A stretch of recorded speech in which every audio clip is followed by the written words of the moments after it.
아멘. 오늘은 은혜의 수단 징계라고 하는 제목으로 본문을 좀 살펴보겠습니다. 우리가 계속해서 지나왔는데요.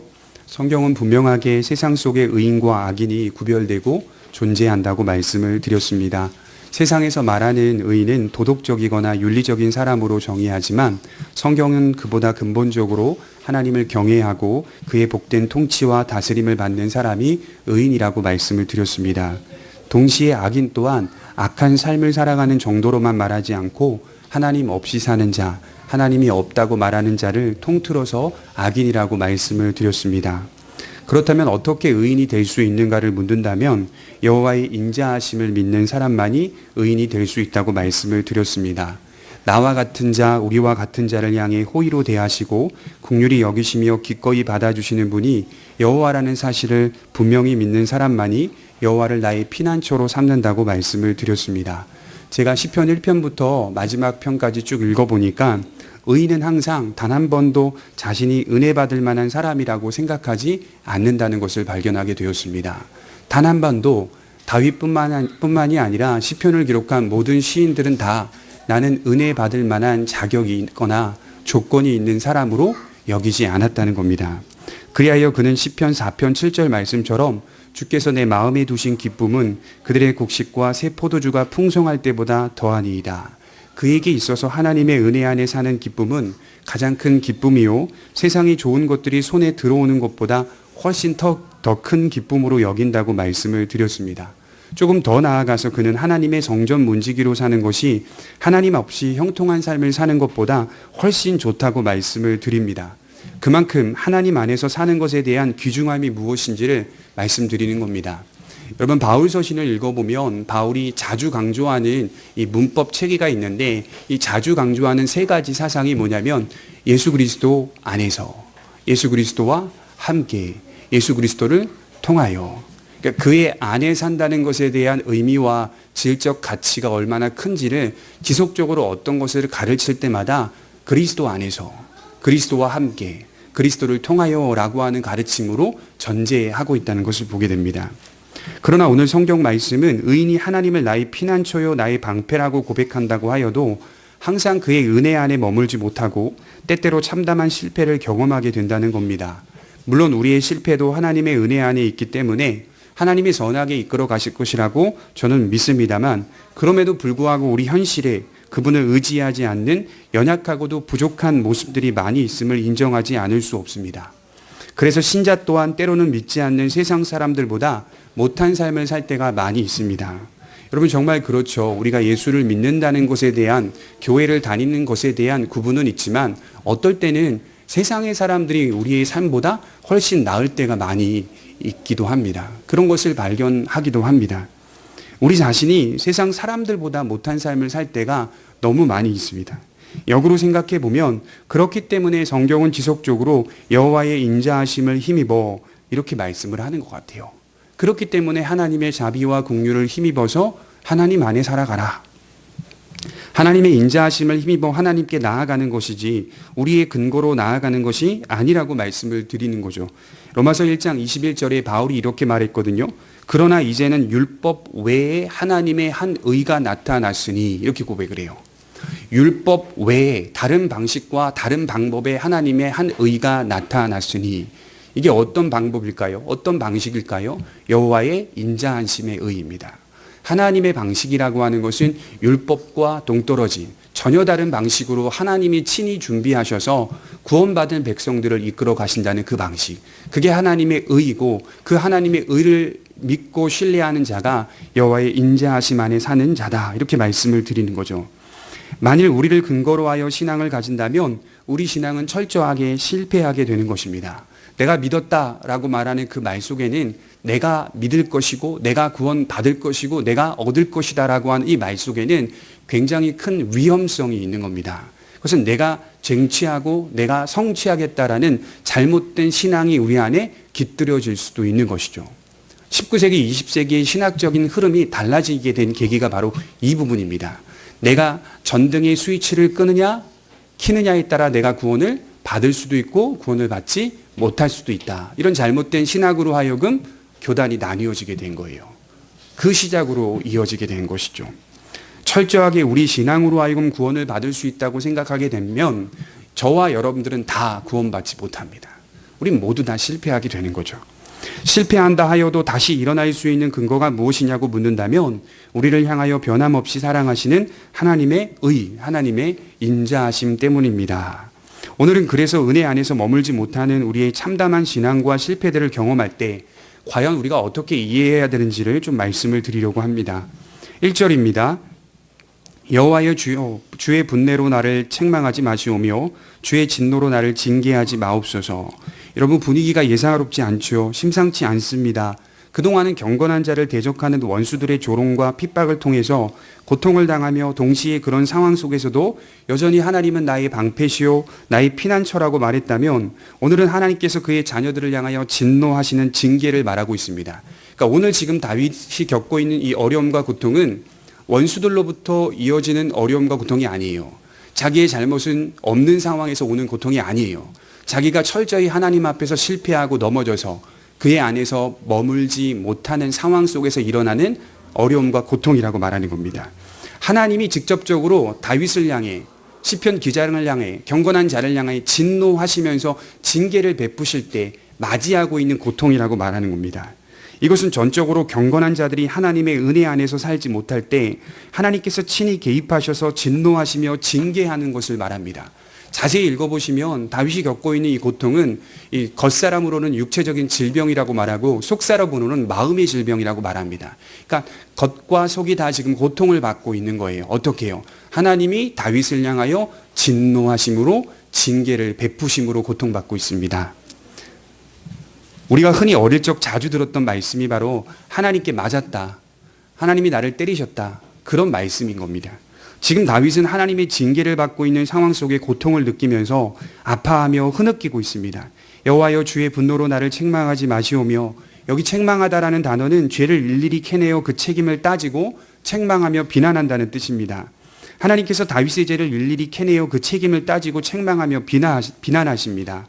하나님의 책망이 너무 고통스러워서 다윗이 간절하게 하나님께 회개하며 호소하고 있습니다. 여러분, 우리가 잘 아는 말씀 중에 다윗을 소개하는 말씀, 이런 말씀이 있죠. 열왕기상 15장 5절에 이는 다윗이 햇사람 우리아의 일 외에는 평생에 여호와 보시기에 정직하게 행하고 자기에게 명령하신 모든 일을 어기지 아니하였습니다. 다윗이 평생 동안 우리아의 일 외에는 그 어떤 죄도 짓지 않고 살았다는 말은 아닐 것입니다. 이 말씀이 다윗이 정말 경건한 자로 의롭게 살았다는 증명하는 말씀이기는 하지만 그 어떤 죄도 짓지 않았다는 말은 아니라는 거죠. 그의 소개가 이렇게 기록된 것은 그가 왕으로서 이스라엘을 다스리는 사명을 충실하게 감당했다는 뜻입니다. 그의 인생 전체를 평가해 볼 때 진실하게 하나님을 섬기며 살았다는 의미입니다. 물론 다른 이들보다 더욱 훌륭한 인생을 살았을 것이라고 저는 확신합니다. 그러나 무음한 것은 아닙니다. 흠잡을 데 없는 완벽한 인생을 살았던 것은 아닐 겁니다. 그가 마음으로나 행실로나 어떤 사소한 죄도 짓지 않았다는 말이 아닙니다. 다윗은 분명히 우리아의 일 외에도 여러 죄악들을 범했을 것입니다. 그래서 흔히 어떤 사람들이 다윗이 밧세바를 범한 그 일 외에는 정말 의롭고 완전하게 살았을 것이다, 이렇게 말을 한다면 오해가 있는 거예요. 그 외에도, 그 일 외에도 사소한 범죄를 저지르면서 인생을 살았던 사람이 다윗이었습니다. 다만 그의 믿음과 자세를 이야기할 때 진실로 하나님을 섬겼던 믿음의 사람임은 틀림이 없는 것입니다.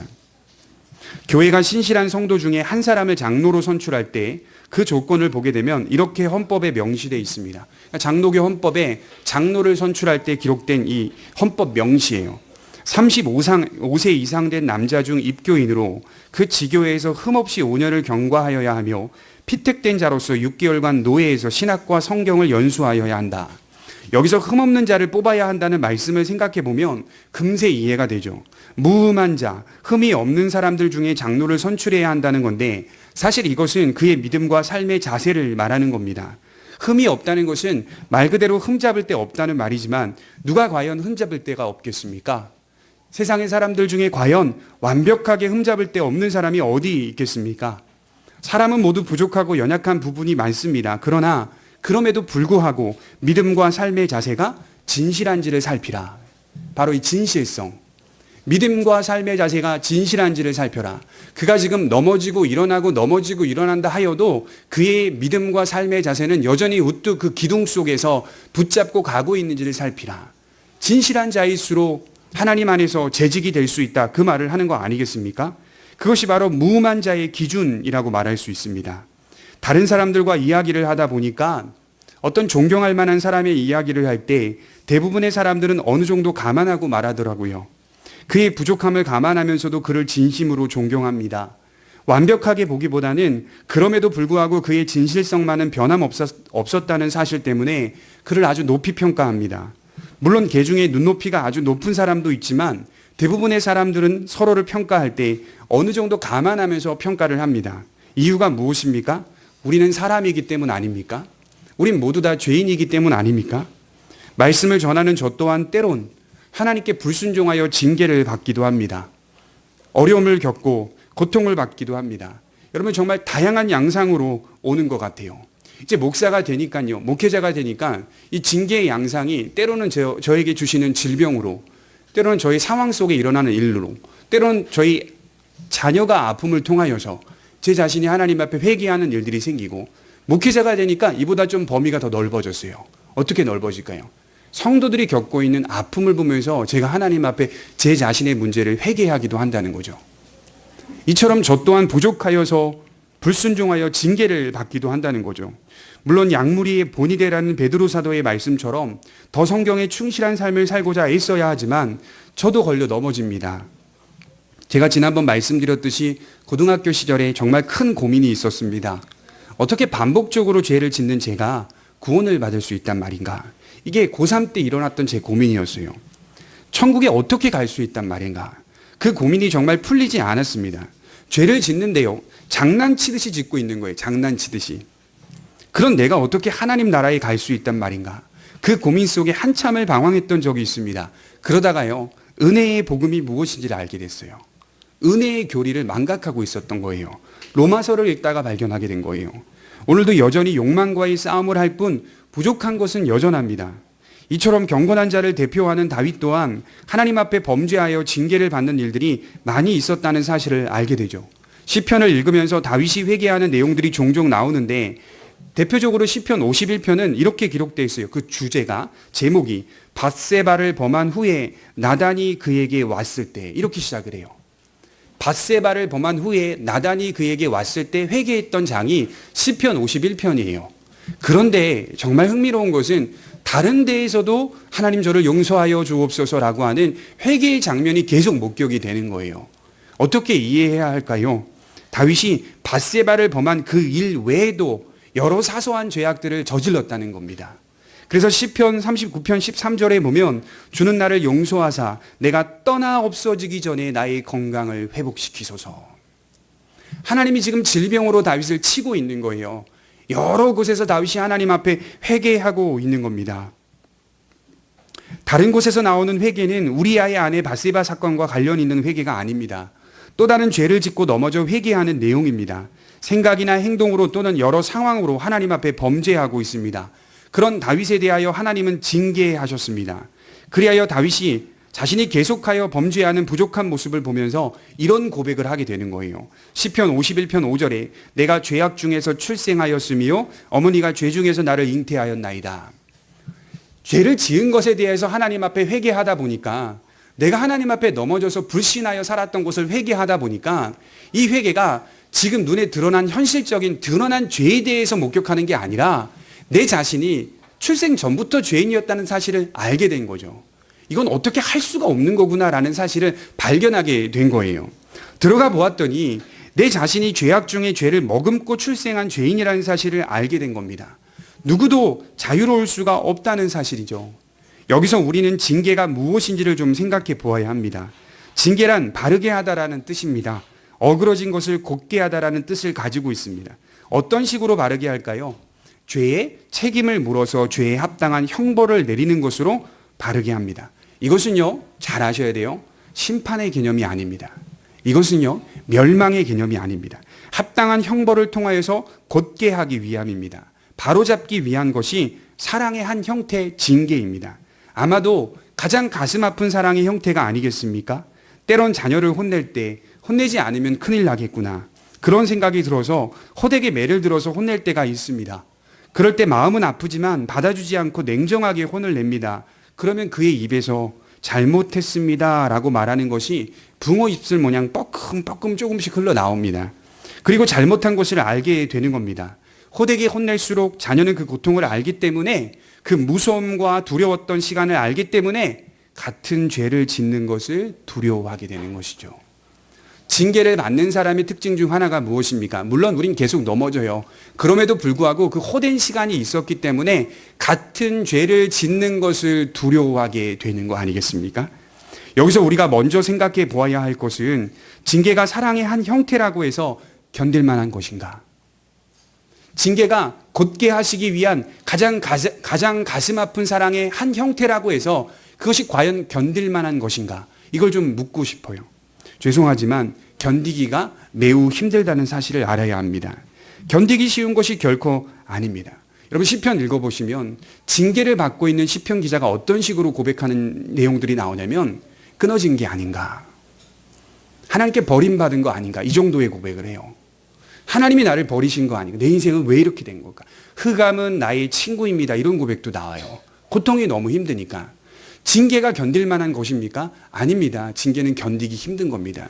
징계가 빨리 끝나는 것입니까? 아닙니다. 어떤 사람은 징계가 계속됩니다. 어쩌면 평생 갈 수도 있는 겁니다. 우리 2절을 한번 보겠습니다. 여호와여 내가 수척하여 싸우니 내게 은혜를 베푸소서. 여호와여 나의 뼈가 떨리오니 나를 고치소서. 징계를 경험하고 있는 다윗은 지금 하나님께 회개하며 간절히 기도하고 있습니다. 내가 수척하였다. 이게 히브리어로 우무랄이라고 하는 단어인데요. 이게 시들어간다 이런 뜻입니다. 마치 꽃이 시들어가고 메말라가듯이 징계를 겪고 있는 다윗 자신이 지금 수척해지고 있다라고 고백하는 겁니다. 그리고 이어서 나의 뼈가 떨린다는 말씀은 에젬이라고 하는 단어인데요. 근본이 무너지고 있다 이런 뜻입니다. 뼈라고 하는 것은 사람을 지탱해주는 중심 아닙니까? 사람의 기둥 아닙니까? 사람의 실존이 바로 뼈 아니겠어요? 근본입니다. 다윗은 지금 징계를 받으며 중심이 흔들리고 있다는 말입니다. 여기 개중에 하나님을 섬기면서 어떤 성도가 바로 이와 같은 경험을 한 분도 있을 수도 있다고 생각해요. 마치 근본이 무너지는 것 같이 정말 시들어가는 것처럼 메말라 있는 것 같은 그런 고통을 겪은 성도들이 개중에 많이 있습니다. 정말 끊어진 것 같은. 가끔 어떤 분들이 고통을 겪으며 하나님께 버림받았는지 심히 걱정하는 분들을 만나게 됩니다. 그 걱정과 슬픔이 공감이 되는 거예요. 오늘 성경을 읽다 보니까 공감이 되는 거예요. 어려움의 시간 속에서 중심이 흔들리고 있습니다. 나를 지탱해주는 것들이 완전히 무너진 것 같은 경험을 하는 겁니다. 다윗의 대표적인 범죄인 밧세바를 범한 사건을 보게 되면 그 사건 이후에 나단 선지자가 찾아와 이렇게 말하죠. 칼이 내 집에서 떠나지 아니하리라. 그 이후 정말 말씀대로 그가 겪은 참상은 눈뜨고 보기 힘들 만큼 고통스러운 인생을 살았던 것이 다윗의 인생이었어요. 너무 두렵고 무서웠습니다.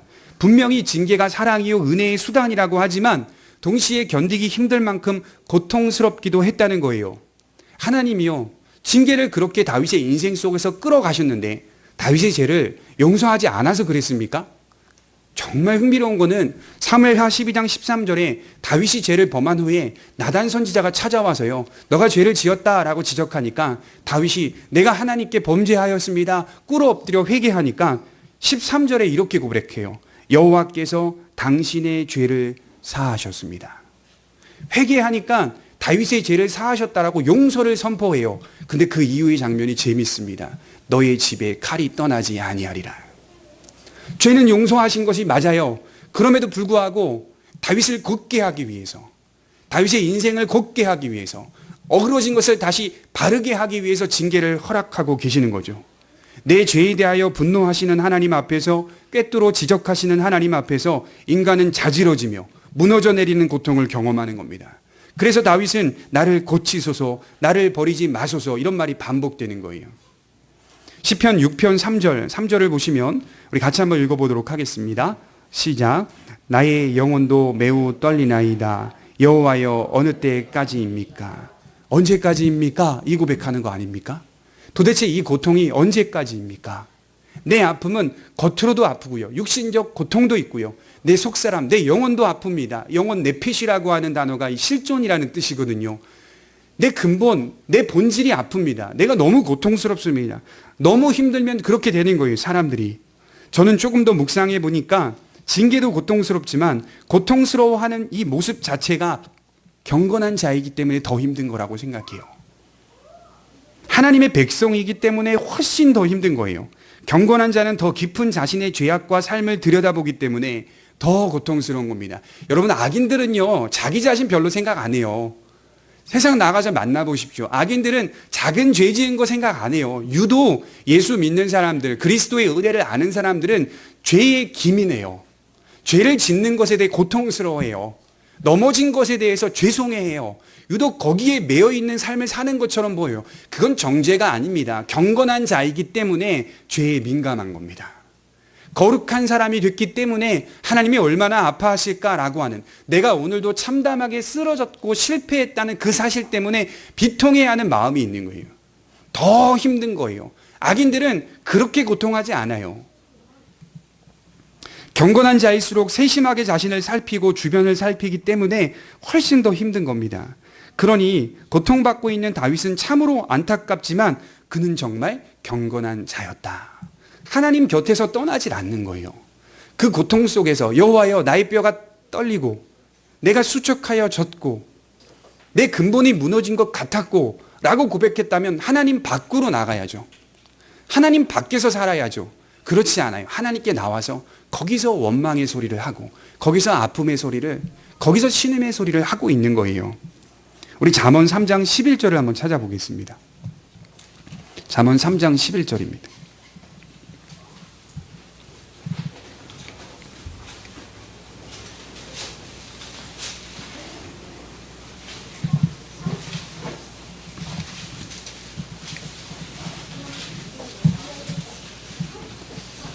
잠언 3장 11절 말씀입니다.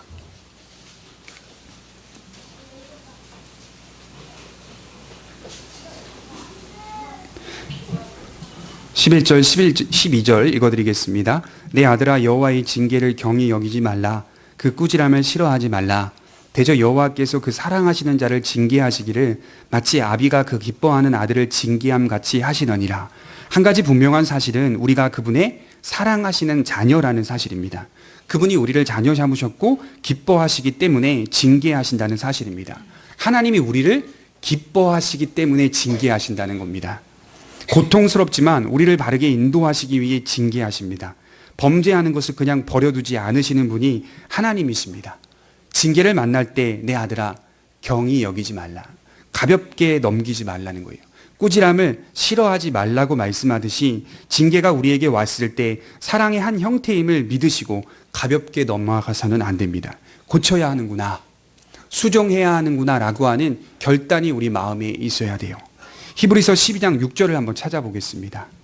한 군데 더 보겠습니다. 히브리서 12장 6절입니다.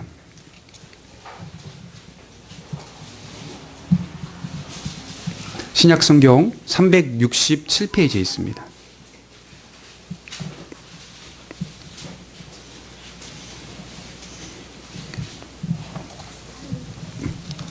징계에 대해서 아주 잘 정리를 하고 있는데요.